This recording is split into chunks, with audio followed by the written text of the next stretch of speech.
Welcome, everybody.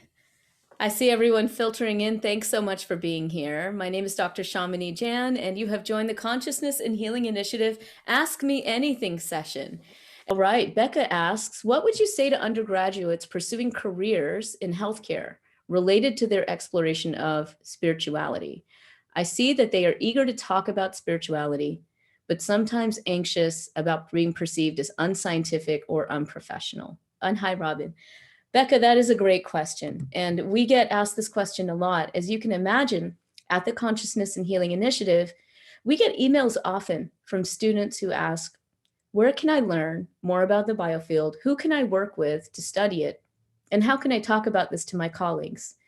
And what I will share is we get similar feedback even from our faculty. And one of the reasons that we have this wonderful community of scientific advisors is it's also sort of for their benefit because they like to come together in community.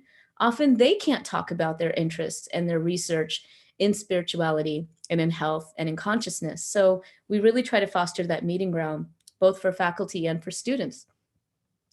What I would say to a student who was interested in this area is first to dive into the literature because there's more and more growing literature on the relationship of spirituality with health.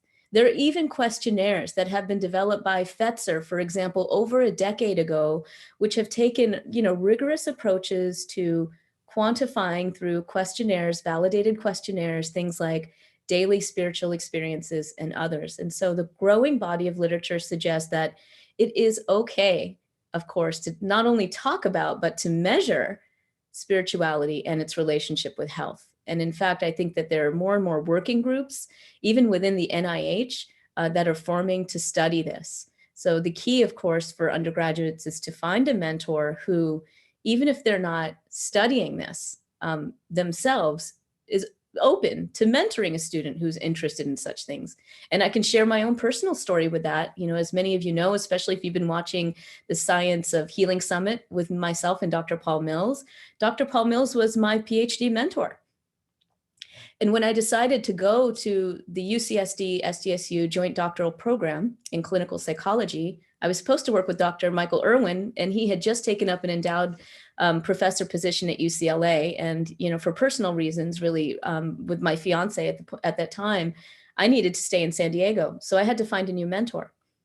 And I called Dr. Mills and I said, I want to do a study on energy and spiritual healing for patients.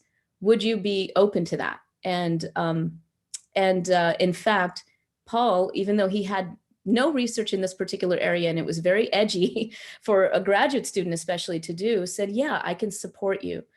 So I would encourage your undergraduates to connect with any mentor that they think, even if they're not doing the exact same thing, they may be sympathetic to wanting to do research in this area. And that's really important because we need to continue to mentor these upcoming students. It's actually very critical. I'll just tell you from an insider's view, I'm seeing that there are a number of really amazing professors that are coming out and, almost retiring. So we really need to mentor the next generation.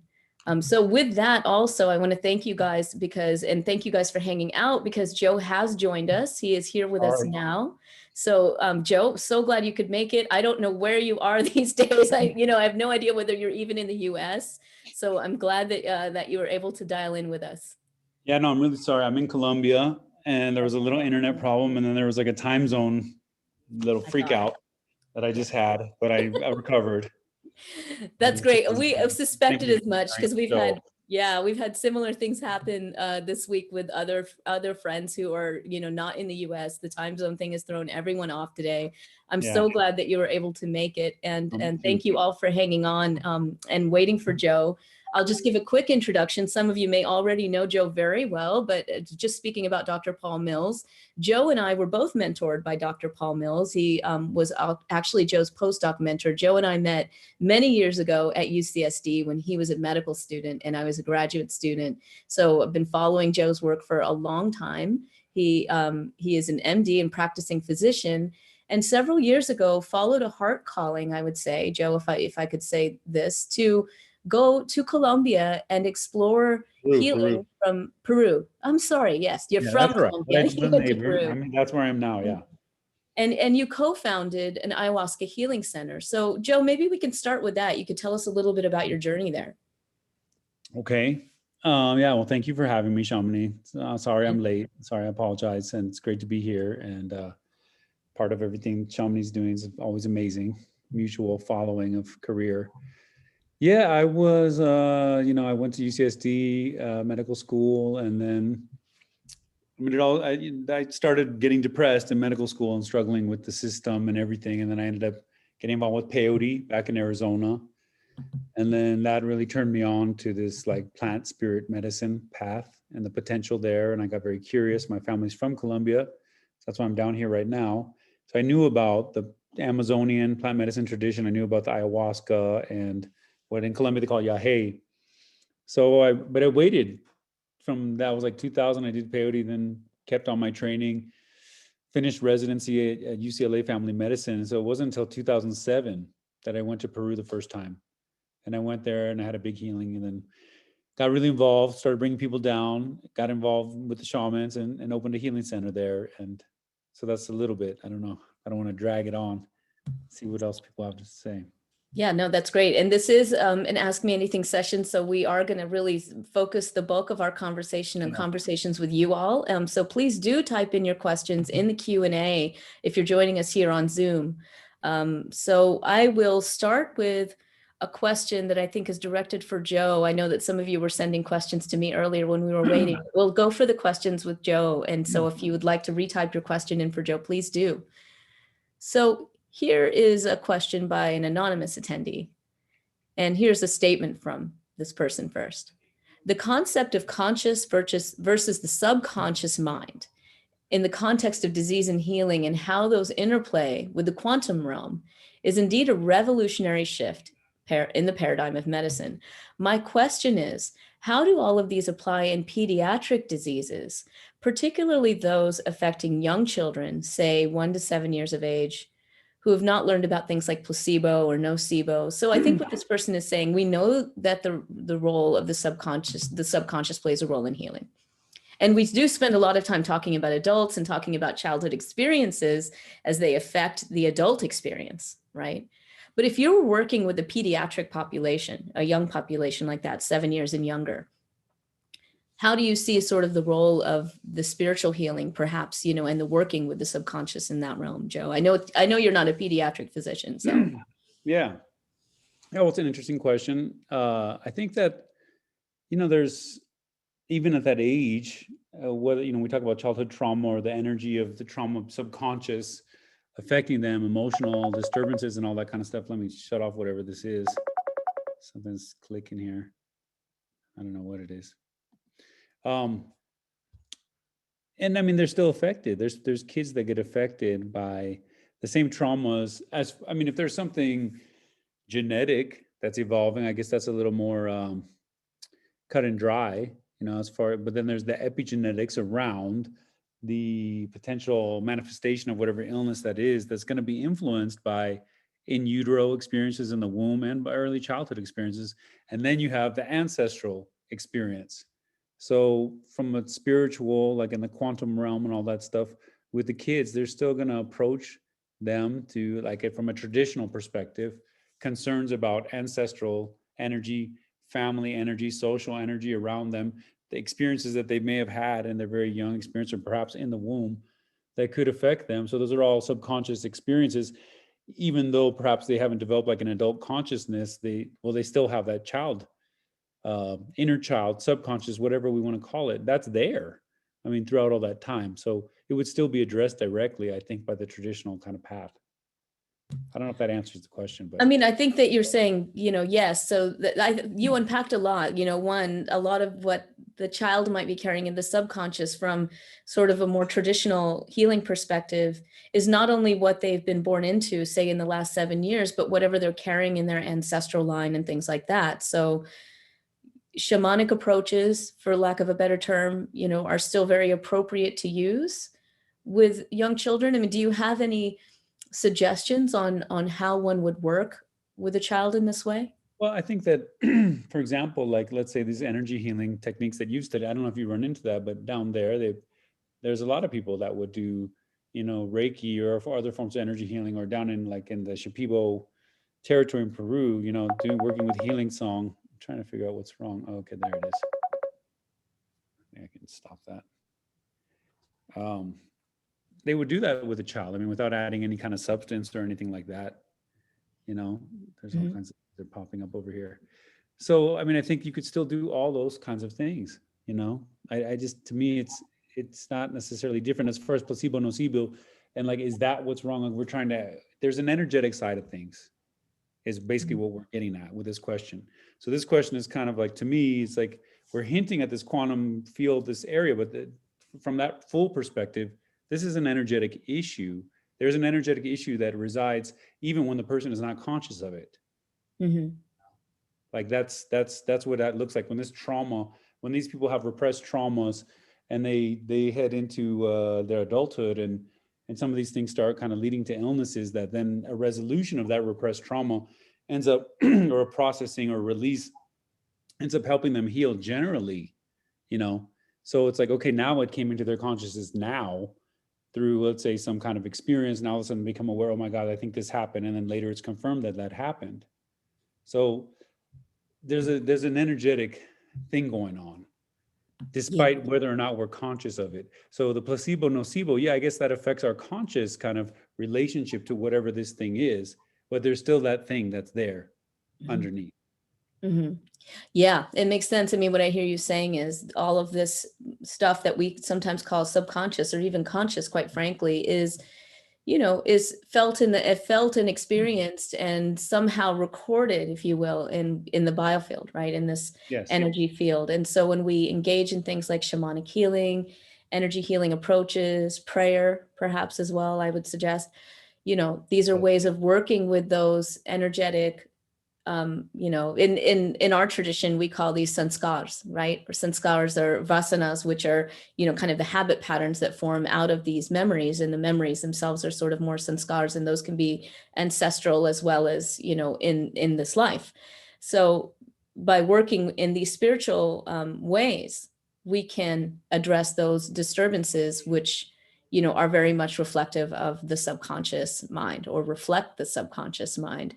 Yeah. So, that's great. So I'm wondering, kind of related to this, I want to make sure that people leave with some understanding, if they haven't already, of the Shipibo approach uh, Right. to spiritual healing. And so I'm going to actually link it to a question that Kathy asked me that I think, Joe, you could also respond to maybe from that perspective, which is, can you please share more regarding your perspective of the power of song to transmute, transform, and heal? Because Kathy knows that, I'm a big fan of this.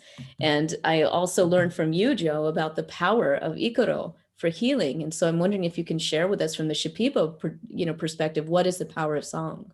Yeah. So then we're getting back to the same thing that you were hinting at, which is, so, your work and talking about the biofield and coming up with ways for us to describe this stuff, which I would link, for example, to just, without getting just a simply emotional experience, like our emotional, the conscious experience of what it feels like to be in our body and feel what happens to our heart and what happens to this and to that.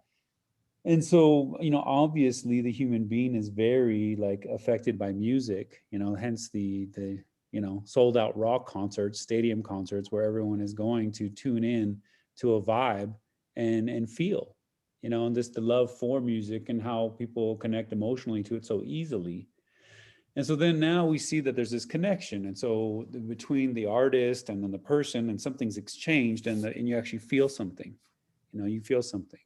So the idea that you use song is kind of through in many cultures, right? There's mantras, and there's those kind of things that are people actually chanting and singing directly, from those, let's say, from like my understanding of some Hindu metaphysics. It's like, they're trying to tune in to the energetics of the system, like the Om and all these things is very directly related to kind of a metaphysical understanding of how our bodies work.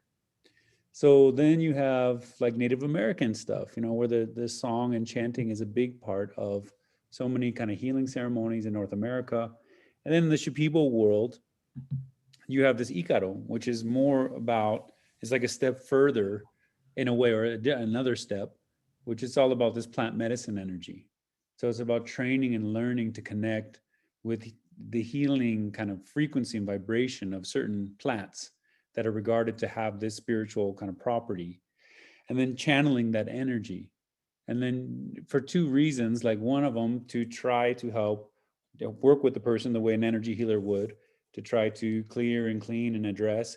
And one further reason to also to approach the situation from a visionary state, to try to get into sort of a trance state where you're going to also be informed intuitively about what might be wrong. And so you'd be addressing that energetically, but you'd also be addressing that in conversation afterwards. So it's this whole idea of this, something I bring up in my book and my ideas is just like this limbic resonance that's very much a part of our uh, our normal emotional interaction with each other, that we can tune into each other's internal worlds. And so then by tuning in the way we do with an intimate loved one, you can read each other's mind a bit. You have an idea of what's going on with your children, all this kind of connection, and then creating that connection, opening that connection the way some psychotherapists have talked about doing with people through basically the reflection of love. And then that opens possibilities. That's beautiful, Joe.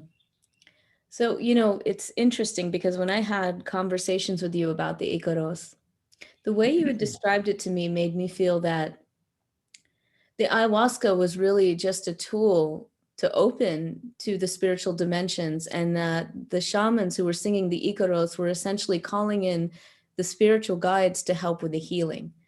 Do I have that right? That's correct. That's Yeah. correct. So the ayahuasca is central to the practice and helping people, assisting in the whole process, making it easier to connect to those guides, making it easier to channel those guides. And then in this world, it's seen as the in the people like the grandmother, like of the plant spirit guides. So going to her to ask her to help you connect to these other ones. So kind of a but at some point, like as I've told you before, that you're not necessarily, you don't need to drink. I mean, once you are connected that way, it becomes like other spiritual practices where you don't need to, but you can. And we had that discussion last time, but it can Yeah. help sometimes. Yeah. So interesting. So what I think I hear you say is you're also first and foremost maybe giving reverence to ayahuasca, the plant mother, in this case, to bless the transformative journey in a way and open to the spiritual guidance of other plants and other beings that might aid in the healing process. And Correct. some of that is done through the Ikaro, which we have devotional chanting, we have all of these different ways, but I just want to get into this a little bit because I don't want to take us too far afield if this is not true, but I think what we often don't hear in healthcare, because we're talking about things for most mainstream scientists. I mean, let's face it, the way that people are even looking at entheogens in this day and age, they don't even talk about this stuff, right? They're just Right. talking about the chemical constituents of the drug, and it's very medical model, which is unfortunate from my point of view. If I'm understanding this then correctly, though, we explore the nature of the healing power of sound in for example, our traditions, vibration and particular mantras are very connected to spiritual energies, whether we want to call those deities or different people describe them in different ways. And I think what I'm hearing is in the Shipibo tradition, it's very much viewed in the same way that these are actual beings that are non-embodied that aid in the healing process, and Yeah. they have a vibratory influence on your energy field and your physical being as well. And that is a mystery, right? That exists as a mystery beyond anyone's complete, can't capture it quite. But that's the way we relate to it. That's the way we talk about it and think about it, because it helps us to open ourselves to that energy and to the mysteries of that energy that may exist beyond even our understanding, beyond that. Mm-hmm. Beautiful. We invite Beautiful. we invite the maximal, well, people, one way of thinking about it, I feel comfortable saying, like divinity, Mm-hmm. trying to allow that energy to come through using nature as a guide, or you could use these other pathways, of developing a relationship and a connection. I So is that felt, how you would define spiritual healing then? I mean, Jean actually asked the question, how would you define spiritual healing? Has anyone ever asked you, Joe, what do you mean by spiritual healing? What is yeah, that? that's a good question. Spiritual healing, I would say. So then I had some terms that, I screw all this up, but it's just how spirituality, I guess, to me is about how we relate to the mystery, how do we relate to that which is beyond our understanding, but is also like all encompassing. And so that there is such a thing, the mystical, our sense of reverence, our sense of things that we experience in our life, in our lifespan, but we kind of realize that it's kind of extraordinary, or it's beyond our what we would consider our normal sensory perception. Hmm. And so that goes beyond the time and space dimension. So I mean, I don't, I should, at this point, you think I would have a better definition for that. Well, I think you kind of gave us one, right? Yeah, Before yeah, I good. asked you the question and tripped you up. I asked you to Yeah. define something you had What did I actually just say? explained very well, which was, essentially just what you said, connecting with that which is greater than us, right? However we define it, God, spirit, consciousness, beyond time and space, nature, there's so many ways of describing the connection of what we think is as the spirit, which I think we can all agree is beyond our conditioned mind, body, self, right? So it's Yes. that greater sense of wholeness that connects us all. And the process of connecting with that somehow brings us to, kind of a healing process, right? So that's Yes. the connecting those two words. Then, I'll just share that when I have talked with healing practitioners, and many of them don't like to be called healers anymore, which is so interesting. And I get it, because they really want people to understand that everyone basically heals themselves, and that the practitioner is just there to kind of help facilitate and guide that process. But every single healing practitioner I've talked to, whether it's a shamanic healer or a therapeutic touch healer, or someone who would call themselves a spiritual healer or a deep meditator, will all say the same thing, which is that I'm bringing this person back to their sense of divinity, back to their own divinity. They don't even say sense of, right? It's just bringing them back to their soul, their essence, their core. And when they align themselves back with their soul essence, that's where healing happens. Healing occurs. It's effortless. It's, and in some cases, quote, spontaneous. We scientists love that term, spontaneous. It kind of means something happened and we can't explain what it was. Right. You weren't Spontaneous involved. healing. Yeah. Yeah. So yeah, I think that's beautiful. And to me, that's like kind of what part of what we're a part of our spiritual community in Arizona that's kind of starting up with our Native American kind of connections is something that's in line with, I think, a lot of ancestral kind of ways of approaching things. Is that ultimately, like, what we're talking about, spirituality that we're talking about is basically equivalent to health. Yeah. Yeah. So it's holistic health. So when Yes. she's talking about mind, body, spirit, it's like, okay, as we go out, as we level up to the more encompassing dimensions of things. And so then in that sense, like in the Native Americans, then I think in the sense that we're talking about, spiritual practice is spiritual healing. And the entire purpose of spiritual practice is then, like what she's talking about, to help people come back into communion with their essence. And so then all forms, so then to me, that kind of is interesting, because it indicates maybe that should be a new ethical standard. Is like, if your spiritual practices are not bringing you closer to your spiritual essence, maybe they're kind of out of whack, because the entire point of spiritual practice, I think, is supposed to be for that. Yeah. Is to nourish your spiritual well-being, which is what we're talking about, is to help you bring you back to your essence. So then in that sense, spirituality and then healthcare end up being very aligned fields. And there's been all this trauma around religion and stuff that's people very uncomfortable about terms, spirituality and things like that. But we're talking about this. We're talking about people coming back to themselves, to being able to love themselves, and like we would say. So then now you can understand the Native American concept of referring to medicine as song, because anything that's going to help promote your spiritual growth is described as medicine. And so then the goal is, over the course of your lifespan, all the difficult things that we go through and all the tough things, that make life hard for us. Now we have to try to find the medicine in that. Mm-hmm. And then all Mm-hmm. of a sudden the healing and the spiritual path are all one and the same. You know, what's coming to me is this evolution that we kind of have to help continue to forward. And I know, Joe, you and others, many of us are doing that, moving from a curing model to a healing model, right? And understanding the difference between healing and curing, and even the idea of medicine. I can't tell you, you know, I was mentioning earlier before you jumped on, my book was originally going to be entitled Healing Ourselves, Biofield Science and the Future of Medicine. And then I had so many colleagues give me pushback and say, you don't want to put medicine in there. Medicine is broken. Medicine is this. You know, people have co-opted medicine. Now, you're a medical doctor, so I bet you feel differently about it.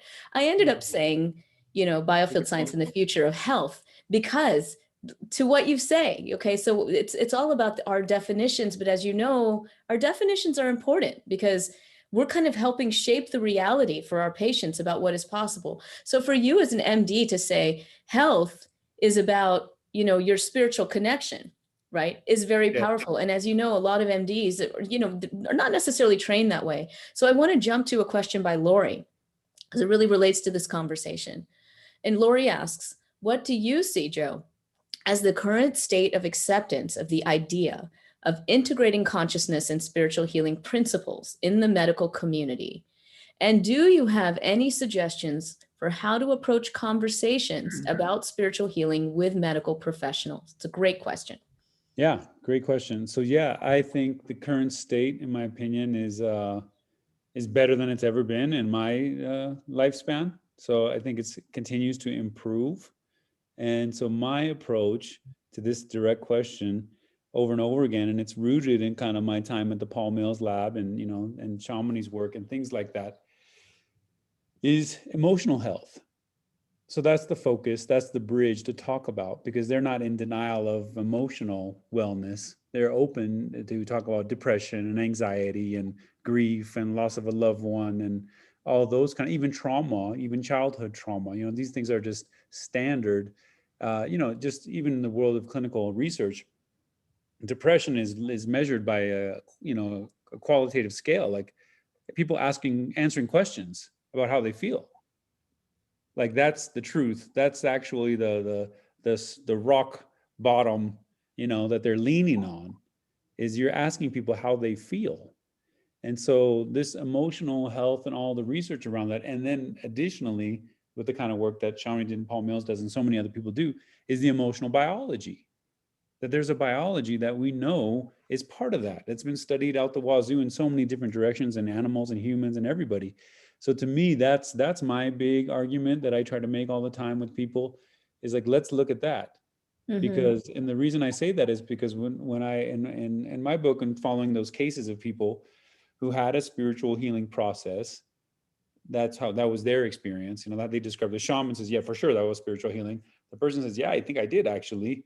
And then, but we really look at what happened to them. It's easier to universally describe the emotional process that they went through, resolving and healing and doing all these things.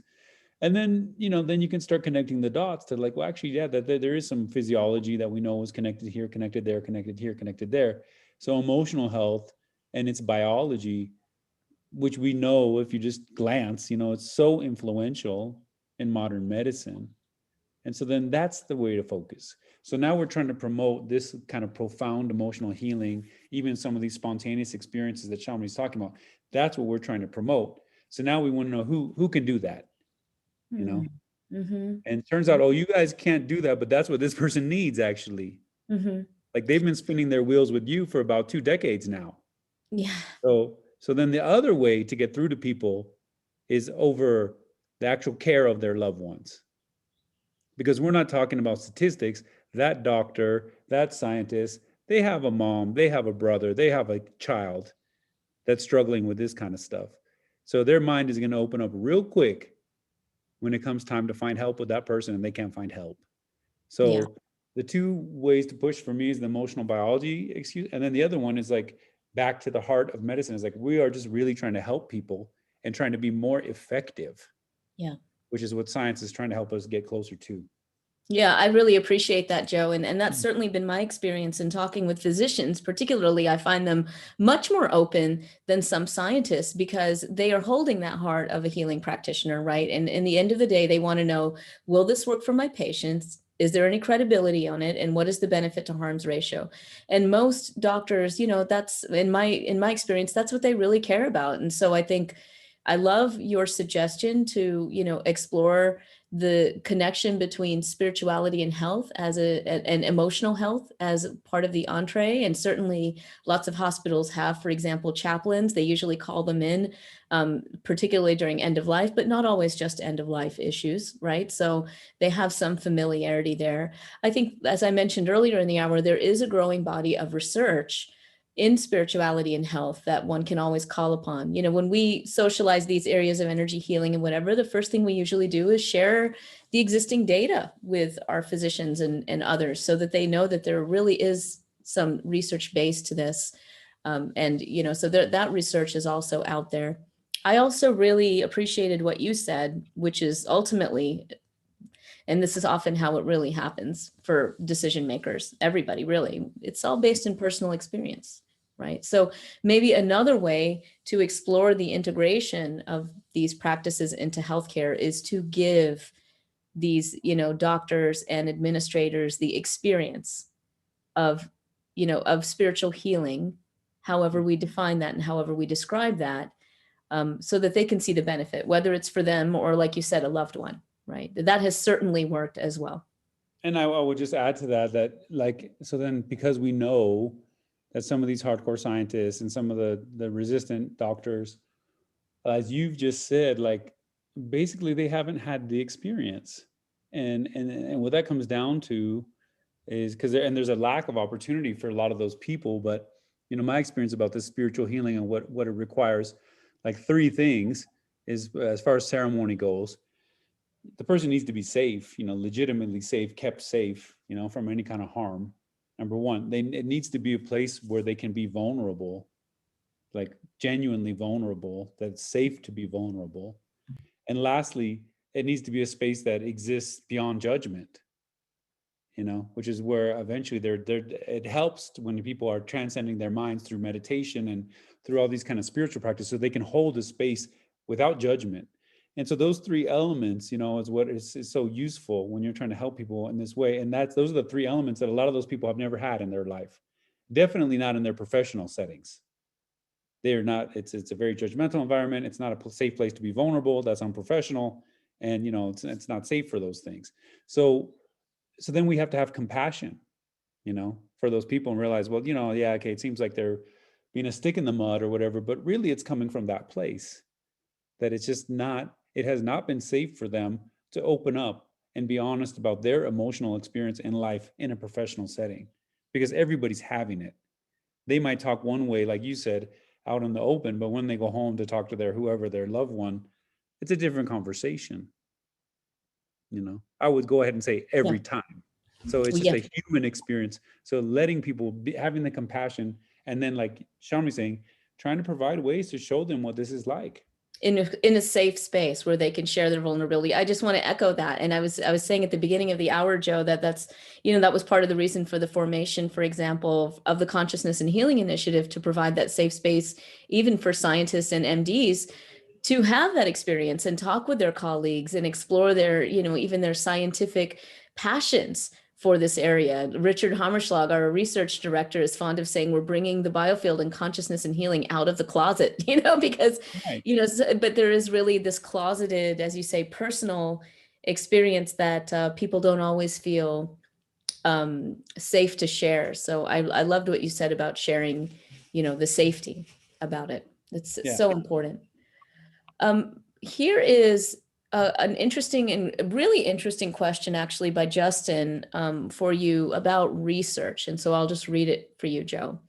Justin asks, has Dr. Tafur been able to find any research results relating to the psychedelic gnosis or informational downloads and the consistency of that info from multiple experiencers? In other words, is there repeatable, consistent reporting of phenomenological states or knowing that arrive from plant medicine?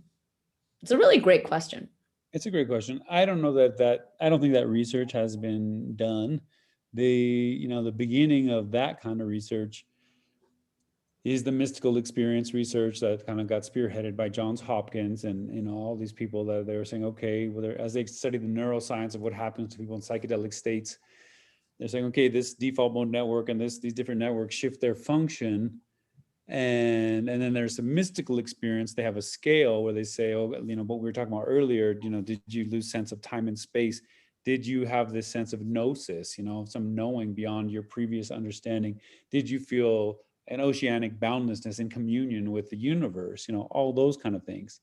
But they're not asking necessarily about, downloads, or did you come to know something that would be very difficult to explain how you came to know that thing. They're not quite there. They're just, like we said, there's all this kind of hesitancy around these topics. So just getting to that point with the research with the mystical experience is, I think, where they're at. So that's where they're at. That doesn't mean that doesn't happen for so many people. It's central to, like, the ayahuasca shamanic practice that I'm a part of, is that's central to it.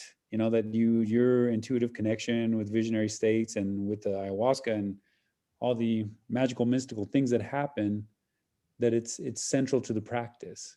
I love what you So said. It's central. So why aren't we centering it in the research? I mean, this is my it's biggest hard to issue, as capture. you know, right? It's It's just hard to capture.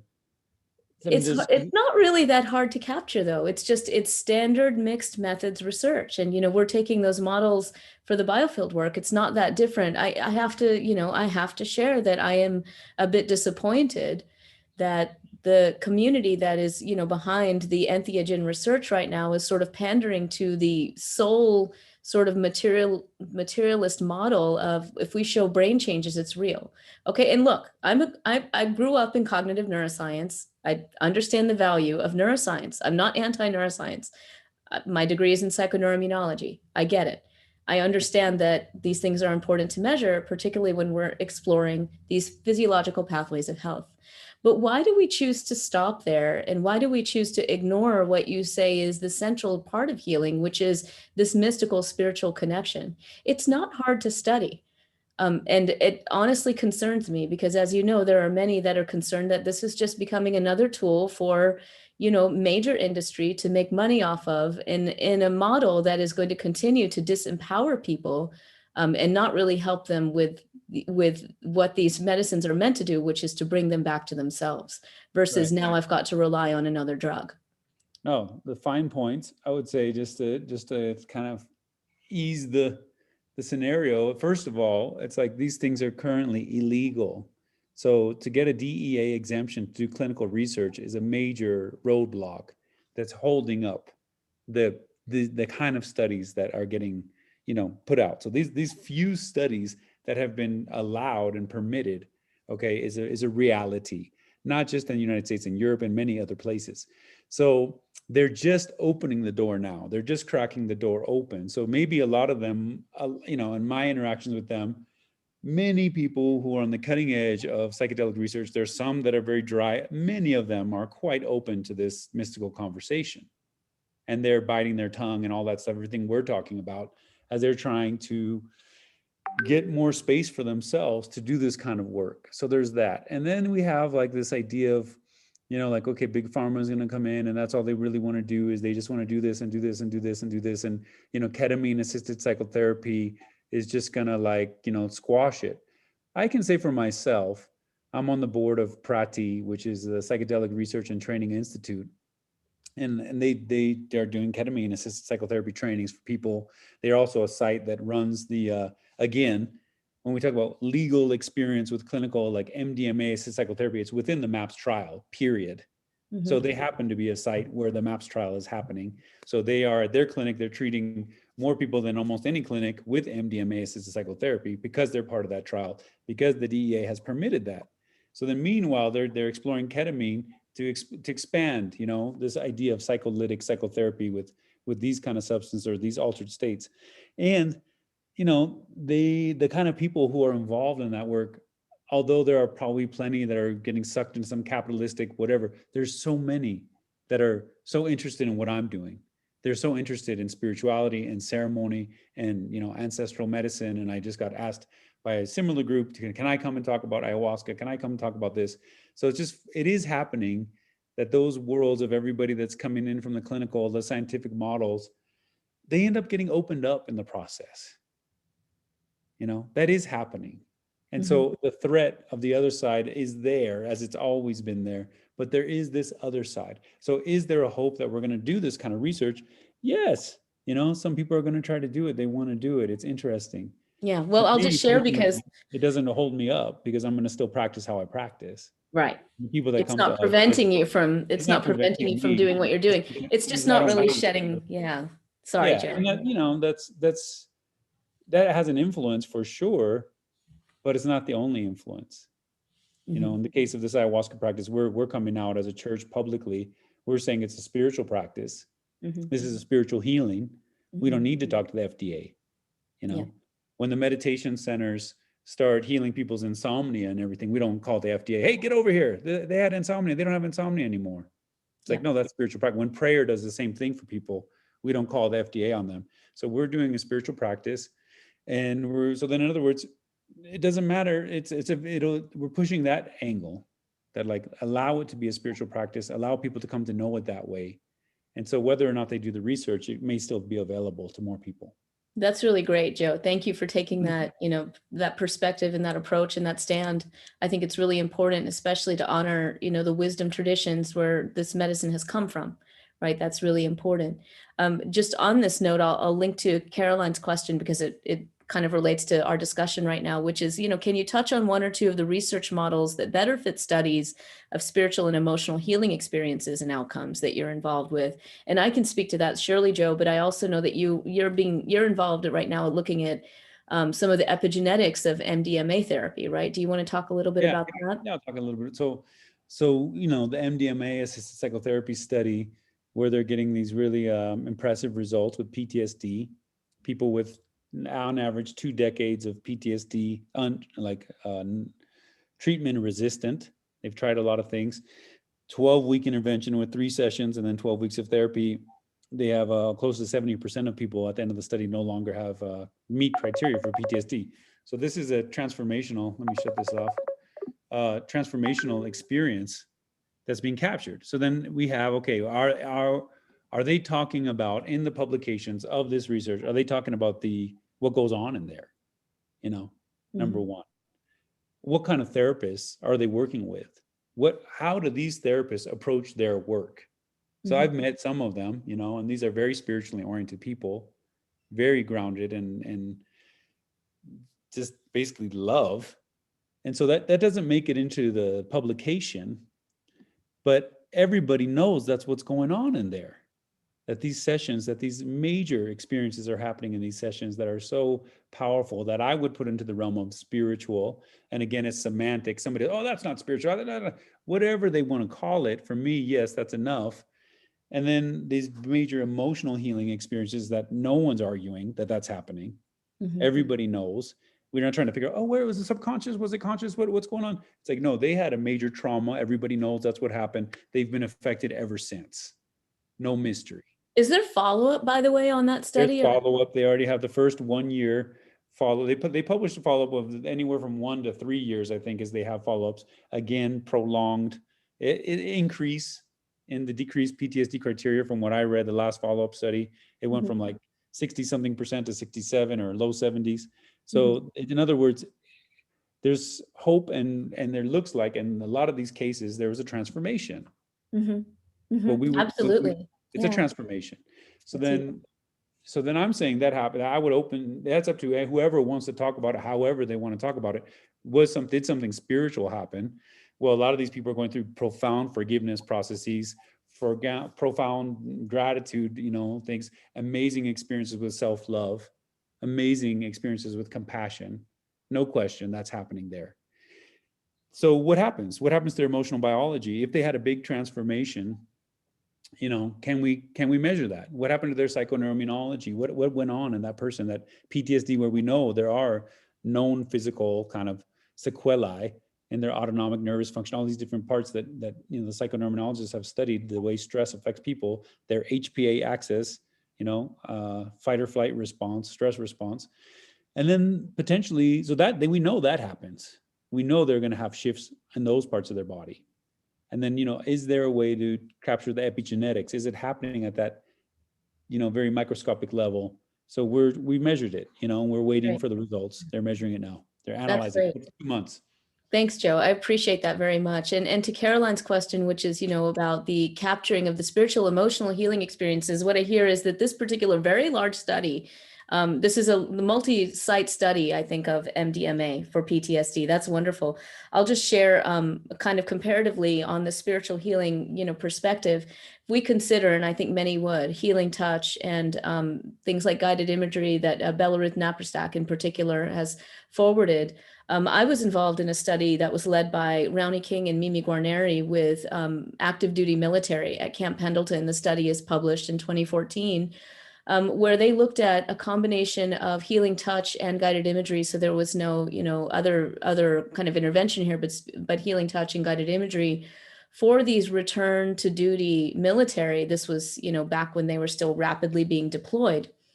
And they too also found a profound decrease in PTSD symptoms over just 3 weeks of administration of this intervention compared to a weightless control group. This was a randomized controlled trial.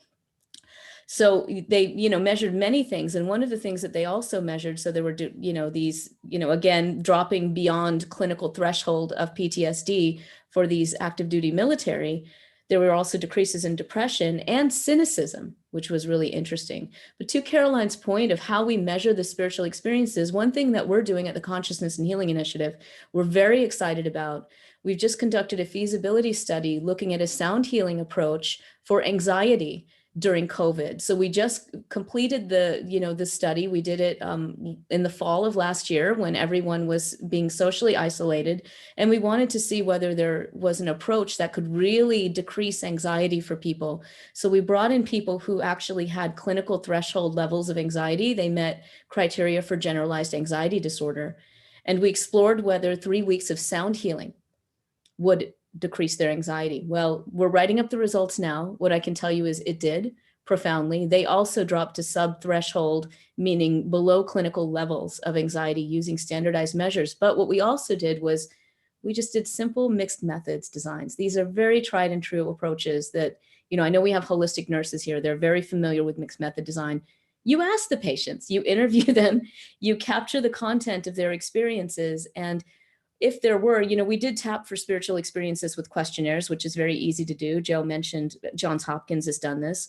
You can also interview the patients and ask them about their experiences without leading the witness, just having them ask, and they will tell you if they've had a spiritual experience and what that was like. And then when you capture that data over time for people, you can start to share these recurrent themes. If what Joe was saying, everybody knows, that people are having these transformative experiences, well, you can actually capture them in data via interviews, and you can report on them in the scientific literature. So we are definitely calling more people to do that. That's definitely the model that we are going to forward and continue to forward at the Consciousness and Healing Initiative.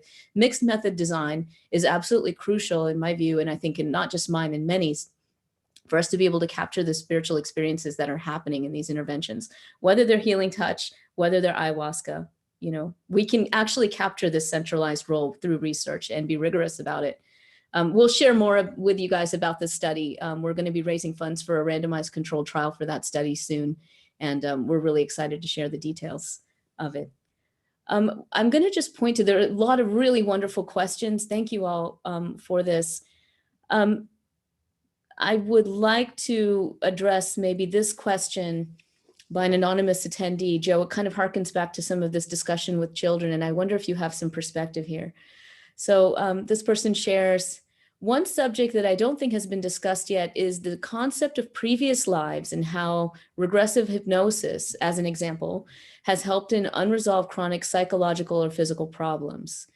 Would you comment on this in view of the fact that credible previous life events, particularly in children, are actively being studied, for example, at the University of Virginia by Dr. Jim Turner? Yeah, he does great work exploring this. So the question really, I guess, for you, Joe, would be, is this something you've noticed in your work with patients and with, with your ayahuasca healing approach? Do these things come up? Sure, that's a good question. It does come up from time to time, the traditional perspective from the shamans that I was working with, who may not be representative of the whole culture, where they didn't feel like that should be such a focus. When people have past life experiences in ayahuasca, or at the very least, our my work around that with people is usually geared towards, well, how is that influencing what's happening now? Mm-hmm. Like how, so in other words, okay, we can't just, it has to be, it's the continuum, for me is very important in this, the past life experience in the way that may, affect someone's health, let's say, and you're trying to need to resolve something or do something to work out something that happened in some previous lifespan. But I think for me in my work, that has to be integrated and connected into the continuum of how that relates to this life. And Yeah. so I feel like there's a little bit of sometimes an over compartmentalization and focus over, once I resolve this, then this will fix. But maybe I'm not dealing with this enough and I'm overly focused over there. So I would say that I think it has a role, but I think that I prefer to work with it in continuum to this Mhm. life and how it relates. I love that, helping people kind of determine the patterns of, even if there was an event that happened, whether in this life or previously, looking to see how that reverberation of that pattern shows up in the here and now, and addressing the here and now, as well as, particularly potentially going back to that previous self, right? And doing some healing work there. Really beautiful. Thank you for helping us, remember that ultimately it also is about how it shows up in the here and now. That's Yeah. really important. Um, okay, here's a very interesting question, Joe. I'm wondering what you think of this. Is it possible to cure all cancer if one desires? If so, why don't we live forever? Do we eventually just give up and realize there's something more? And if so, what is that? That's a pretty wild question. Yeah, I mean, I guess it's like there's a group in Phoenix. A friend of mine is a part of a group that's like they don't believe in aging, and they don't believe that that's necessary, and that's just a product of the mind. And so I asked him like, well, who's the oldest one in the group? Like, do you have like anybody 300 or 400 or? So I mean, I just feel like to me, there's a mystery that we're participating in, and it's not, I don't know, I'm not sure figuring it all out and having it all figured out is the answer um, to moving forward. And I don't think that it's like a shortcoming on anyone's part that they die. Maybe I should criticize the animals for dying, or Mm, the trees for dying. So there's something about that process that's very common. And so can people overcome and transcend that process? Yeah, I mean, there's many legends and stories and of individuals doing that or finding a way to transcend the lifespan. And so I think there are pathways to do that. But I don't, but I think we get into danger of like, that's a very special path, not a mm, very common path. And now what about everybody else that died? Is it, I can think about my dad, and this is a personal healing process that I'm going through right now. That, and my dad later in his life, when he had thought he was only 68, he's like, I don't think I'm going to be around much longer. Like, what? How could you say that? Like, there's grandkids. There's, why would you even want to think that? That was my position. Was very upset, very frustrated with him, and mhm, disappointed. Well, that's not inspiring. How could you talk like that? And then a year later, he died, suddenly.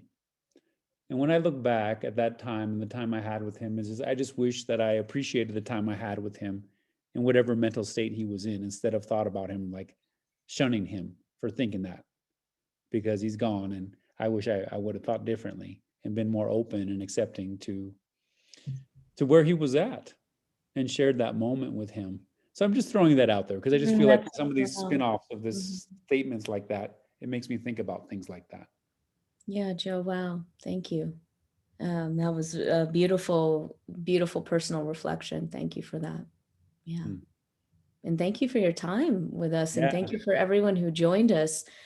Such amazing dialogue that I feel we're all having together on this topic. And I'm really grateful for everything that you're doing, Joe, to kind of place the spirituality conversation, as central to the understanding of psychedelic and theogenic medicine. You're doing amazing, tremendous work and exploring the, kind of cutting edge areas like epigenetics and epigenetic changes in response to some of these healing medicines. It's really wonderful. Where can people connect with you to learn more?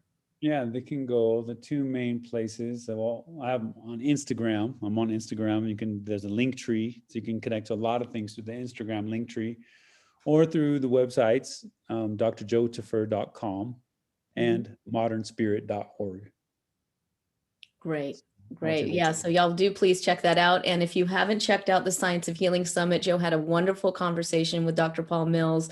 That Science of Healing Summit is still going on. Today is the last day with lots of amazing speakers, including Joe. Joe, thanks so much for being here. I really appreciate you joining us all the way from Colombia today. Thank you, Shamini. My pleasure. Take it easy, everybody, and have a wonderful, wonderful weekend. Bye.